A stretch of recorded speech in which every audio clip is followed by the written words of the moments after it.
What is the sliding filament theory? The sliding filament theory explains how muscles contract at a molecular level.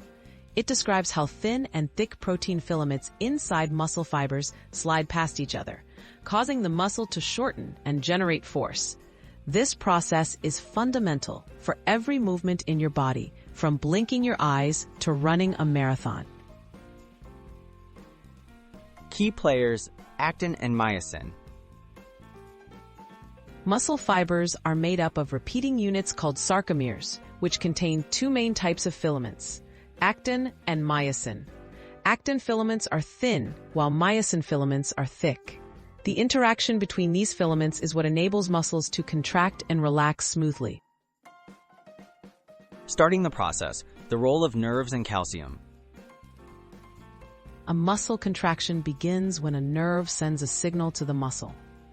This causes the release of calcium ions inside the muscle cell.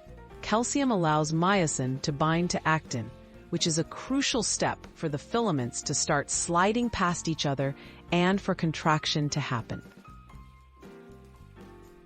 The power stroke, how filaments slide.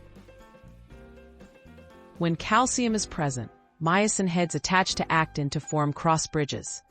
Using energy from ATP, the myosin heads pivot, pulling the actin filaments inward. This action, called the power stroke, shortens the sarcomere, causing the whole muscle to contract. Relaxation, returning to rest.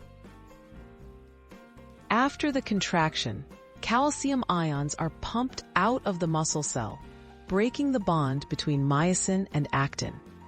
This allows the filaments to slide back to their original positions, and the muscle relaxes, ready for the next contraction. Why the sliding filament theory matters.